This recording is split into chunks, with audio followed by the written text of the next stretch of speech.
The first point is Ukraine is not some distant land. It is right in Europe here. We got Ukraine here. And just a reminder, these countries neighboring Europe, they're all NATO allies. Poland, Slovakia, Hungary, Romania. In fact, all these countries in green are NATO countries. And just look at the distances. You know, Kiev to Frankfurt, it's only a couple hours flight. Kiev down to Rome, a couple hours, a little longer to London. This is not some distant land.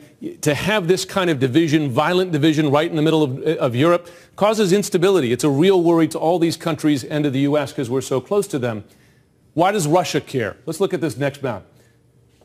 We've heard a lot about Sevastopol. This is the Black Sea fleet for the Russians. It's their only warm water port. All their ports up here in wintertime, often not accessible. And this one here is so key because it gives them access to the Mediterranean and then out to the Atlantic here.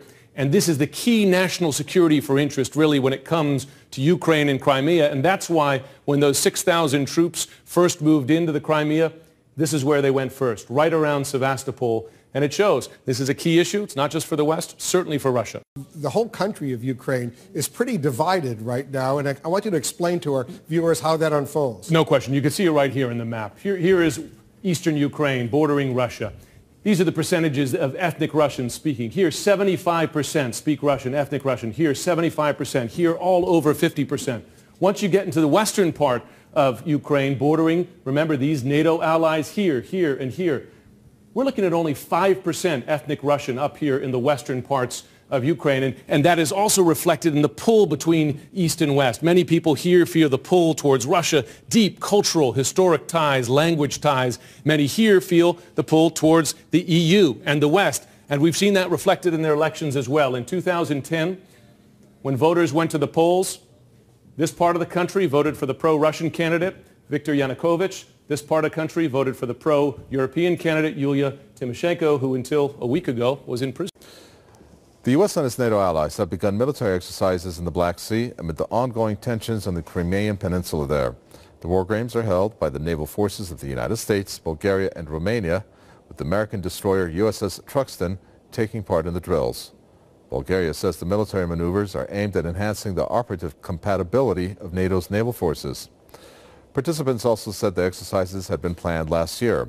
However, they come at a time when tensions are running high in the Black Sea peninsula of Crimea.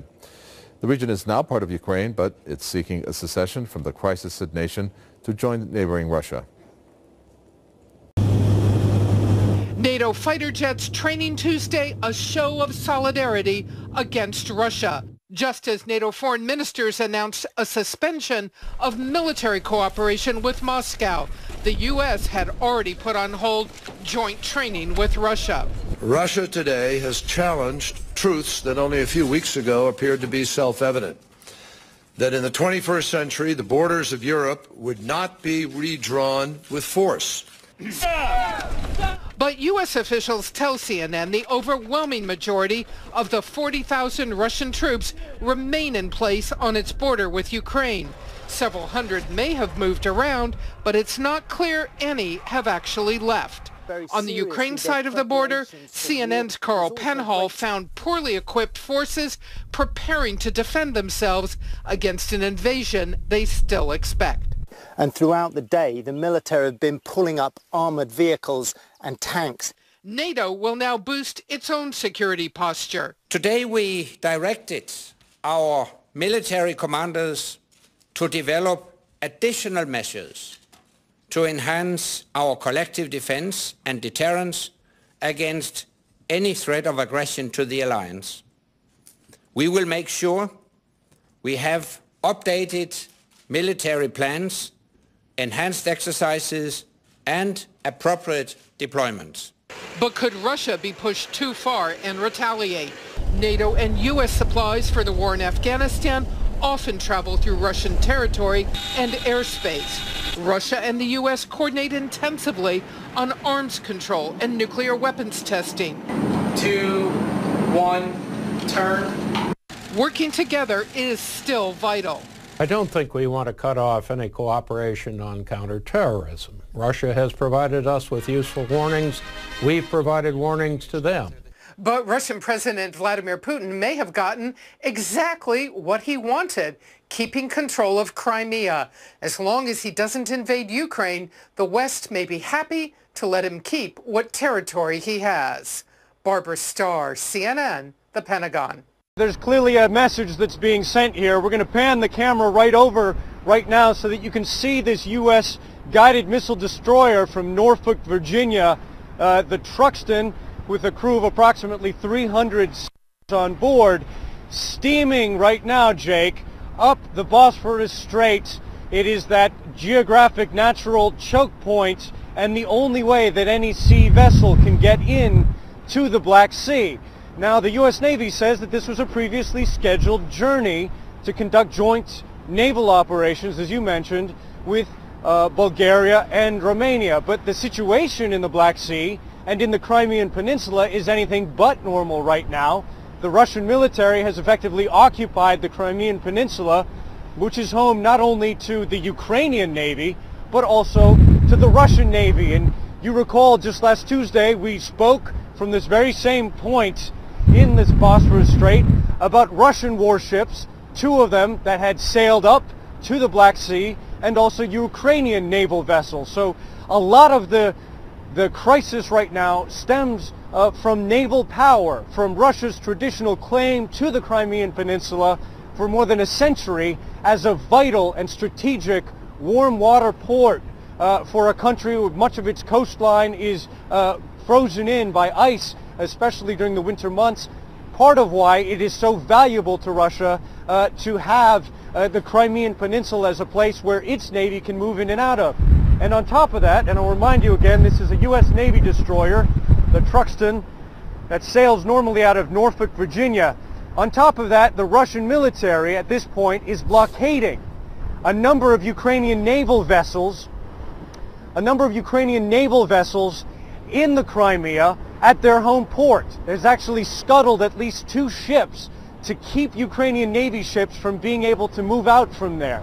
So the naval component is a very important part of the crisis, the geopolitical tug of war that we're seeing around Crimea, around the Ukraine right now. And that's why, amid the diplomacy that we're seeing going on between Moscow and Washington and the European Union and Kiev, the movements of naval warships like this are also important. They send messages right now, as U.S. Secretary of Defense Chuck Hagel has done earlier this week, announcing that the U.S. would step up joint air patrols over the Baltic Peninsula. That's a clear sign of support to Estonia, Latvia, Lithuania, and Poland, 4 former Soviet satellite states, all very concerned right now, Jake, about the Russian military moves into Ukraine and into the Crimean Peninsula. Overseas tonight, there is a tinderbox in Ukraine, and 2 giant world powers are staring at each other across the divide. Today, the steely Russian president sent a kind of taunt, a Russian fighter jet flying above an American warship. Putin and Obama had a phone call today. What was in it? ABC's Alex Marquardt has the latest. A new escalation. This American destroyer buzzed repeatedly on Saturday by a Russian fighter jet in the Black Sea. The Pentagon revealing today and calling it provocative and unprofessional. The message is, we see you, we don't like you in our backyard, and we prefer that you would leave. This as none other than the head of the CIA, John Brennan, was secretly in Ukraine. Shades of a new Cold War. America and Russia now squaring off over Ukraine. President Putin denied the charge on a call with President Obama tonight, urging him to stop Ukraine from using force against protesters. First, Russia took Crimea. Now pro-Russian unrest is sweeping the eastern part of the country, and the U.S. is accusing Russia of orchestrating. We are obviously very concerned about Russian actions in Ukraine, attempts to destabilize Ukraine. Well-equipped armed gunmen and mobs are seizing control of government buildings, which we've seen firsthand as they've prepared for a crackdown Ukraine says is coming. There are piles of broken bricks. There are poles, bats, batons. Here, a row of Molotov cocktails ready to go. The matches to light them so that they can throw them down onto anyone trying to storm the building below. The fear tonight is that bloodshed will only add fuel to the fire, and Russia may use it as an excuse to invade. taking this standoff with the U.S. to a new and dangerous level. Alex Marquardt, ABC News, Donetsk in eastern Ukraine. Today, Ukraine's military made a move to dislodge pro-Russian militants who've taken over government buildings in 10 eastern cities. Ukraine and the U.S. both blame Russia, perhaps setting the stage for an invasion, as it did in Crimea. Holly Williams is in eastern Ukraine. In Kramatorsk today, Ukrainian troops were helicoptered in and then tried to flush out pro-Russian separatists who had taken over an airfield and other government buildings. But as they fought to remove militants in one city, 80 miles away in Shakhtersk, another group took over peacefully. The men now in charge told us no shots were fired. They simply walked into the mayor's office and took control. Ukraine's government claims the insurgency has been instigated by Russia, but it also has popular support here in the east of the country. Many of the protesters are blue-collar workers who accuse the central government in Kiev of discriminating against Russian-speaking Ukrainians. Shakhtersk is a coal mining town that's fallen on hard times. Andrei told us they had a better life when Ukraine was part of the Soviet Union, and they want more independence from the central government.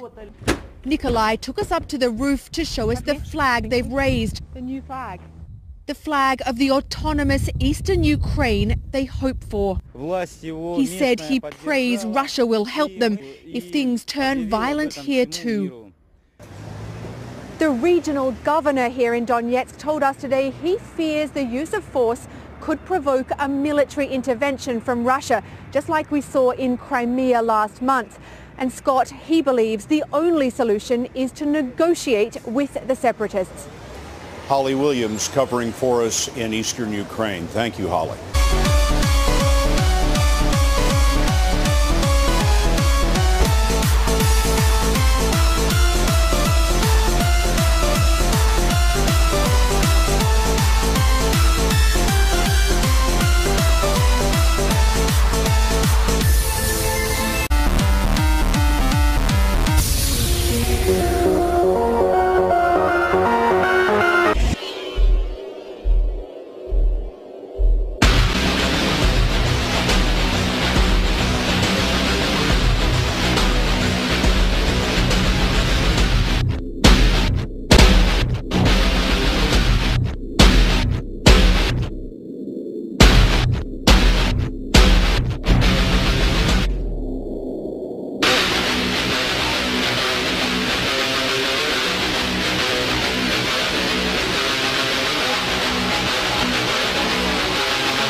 Отвлечение внимания террористов. Произведены отвлекающие взрывы и стрельба холостыми патронами.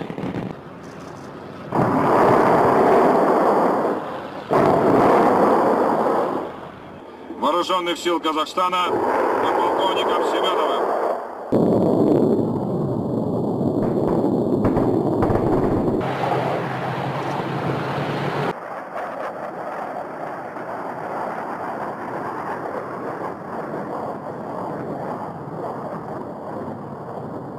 Шелка боевого применения 100 метров. Скорость 200 км в час. Назначены для уничтожения малоразмерных, подвижных и неподвижных. 777 выполнил. Цели поражены. 180-й. Я 102-й. Вас понял. Для нанесения ударов по объектам в глубине боевого порядка противника.